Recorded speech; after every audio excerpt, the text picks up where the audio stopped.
Oh my gosh. When Prince Harry walked back into the UK, it wasn't anything like a prince coming home to warm hugs and royal fanfare. No, not even close. He didn't step off that plane like a son returning to his roots. He came in like a man on a mission, and not the kind of mission that involves family or healing.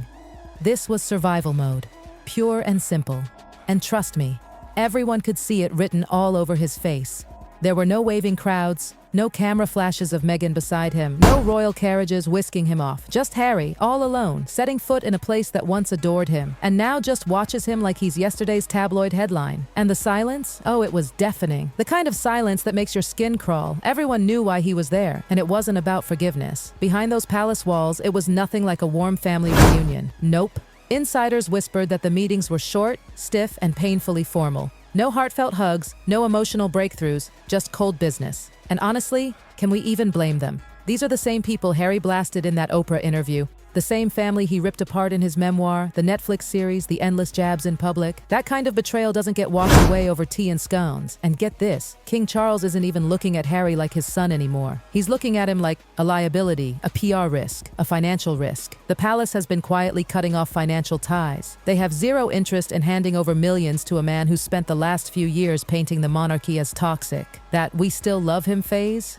Yeah, it's gone. This time, those palace doors didn't swing open for Harry. They barely even creaked. And that's where the sting hits. Harry didn't walk out with a deal. He didn't get support. He didn't even get a single photo op. He just boarded a flight back to California empty-handed. And with the brutal realization that the monarchy is moving on, with or without him. And the worst part? Everyone saw it. The whole world. The man who once said he wanted nothing to do with the royal family is now circling back, looking like a desperate executive begging an investor who already pulled the plug. Here's the thing. Harry and Meghan were the brand, the rebel royals, the couple who walked away and made it big. They had Hollywood's spotlight, the world's sympathy, and a mountain of opportunities lined up. But the magic? It's fading. Fast. Netflix glow? Gone. Spotify? Already dropped them. Their content, well, barely dripping anymore. They were the shiny new story for a hot second, but let's be real. In an industry obsessed with drama and fresh faces, novelty wears off fast. And Meghan? Oh, her absence spoke volumes this time. She didn't come to the UK trip, didn't even try to soften the icy palace vibe. That silence wasn't some random scheduling issue. It was cold, calculated strategy. She left Harry to face the music alone. And alone, he looked vulnerable. Stripped of support, stripped of headlines, stripped of the illusion that one trip could fix everything. This wasn't a reunion, it was a reality check. Meanwhile, back in California, bills are piling up. That Montecito mansion doesn't run on good intentions. Security, staff, PR, management, it all costs millions. And with fewer projects and even fewer suitors, the financial pressure is real. Harry isn't just trying to mend family ties anymore. He's scrambling to stop his empire from collapsing. And the media? Brutal. Prince returns to UK, leaves empty-handed. It's everywhere. And that headline doesn't just bruise his ego, it shreds his brand. That fairy tale they sold now looks less like a brave escape and more like a failed business gamble. And honestly, that might be the part cutting Harry the deepest. Because he didn't just leave the UK empty-handed, he left exposed. Everything Harry and Meghan built outside the monarchy is under a microscope, and it's not holding up. Book sales, cooling, podcast deals, fizzled out. Hollywood, whispering behind closed doors. Is it even worth it anymore? That sparkle that once made them irresistible has dimmed. The narrative is tired. And Hollywood? Oh, Hollywood loves a comeback, sure, but it loves a downfall even more. The same executives who used to scramble for meetings with the Sussexes are quietly shifting their attention elsewhere. Fresher names, bigger headlines, more bankable stars. Harry and Meghan used to be the story. Now, they're the punchline in someone else's, and the truth is creeping out for everyone to see. The audience has moved on. And then there's Meghan again, still silent, still missing from the UK trip. That silence, it wasn't lost on anyone. Insiders swear it wasn't about scheduling conflicts. It was a calculated move. She knows how the palace works. She's felt those icy rooms before, and she wasn't about to walk back in without control of the narrative. Her absence told its own story, loud and clear. Harry was on his own. When Harry walked into those royal meetings, he wasn't the confident Duke of Sussex. He was just a man pitching himself to people who had already decided he wasn't a priority. They didn't strip his titles. Not yet, but they didn't offer favors either. King Charles isn't naive. He knows how fast the headlines turn toxic. One check, one lifeline, and suddenly they're back in the tabloids tearing the family apart again. Even the public isn't as forgiving anymore. Once everyone felt for Harry, now people see the contradictions. How do you build your whole brand on walking away from royalty, while still asking royalty to bankroll your life? That question is echoing louder than ever, and the optics? Brutal. The solo trip, the short meetings, The quiet exit with no smiles, no statements, no handshakes. It said everything, not just about the palace's stance, but about Harry's standing in it. There's no trust left, no goodwill, just civil distance. Online, the internet is ruthless. Memes, jokes, old clips where Harry swore he'd never return. They're flooding timelines. Guess Netflix stopped paying. So much for independence. Those comments are getting more likes than sympathy, and in the public arena, perception is everything. Right now, Harry is losing it fast.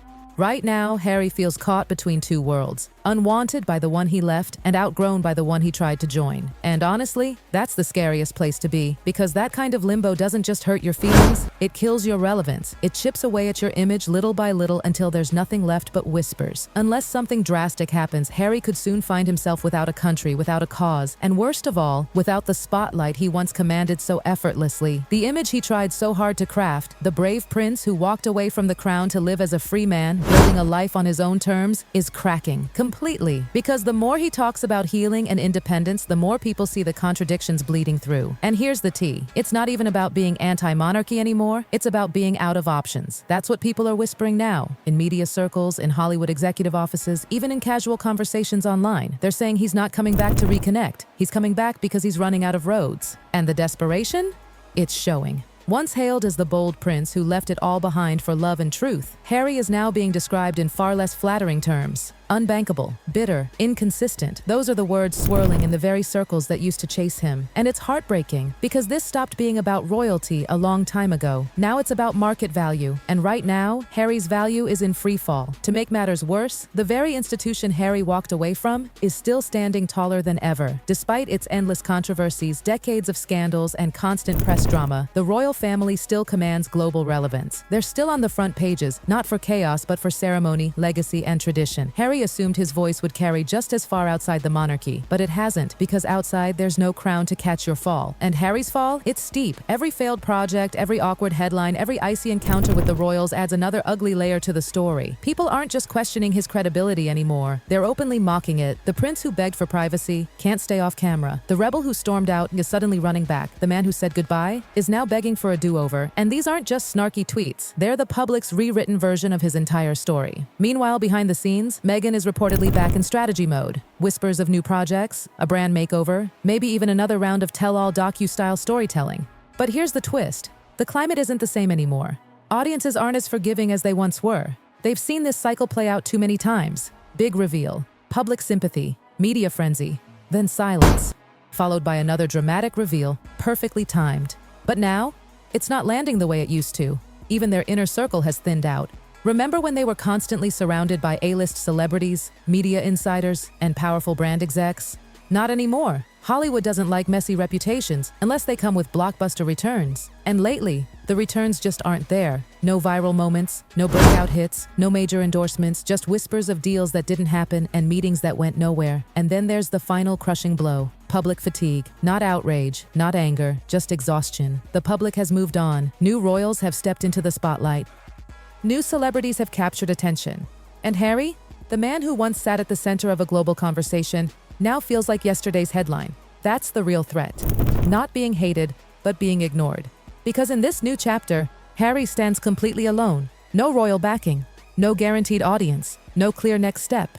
He thought he was choosing freedom, but freedom without support becomes isolation. He thought he was choosing truth, but now the truth is being used against him, and he thought he could control the story. But the story has taken on a life of its own. What remains is a man stuck in a spotlight that no longer flatters him, but exposes him, a man whose own words echo back every time he tries to reclaim his place. And as the palace doors stay tightly shut, and the Hollywood doors grow eerily quiet, one chilling question lingers in the air. Has Prince Harry already lost the world he fought so hard to escape, and the one he hoped to conquer?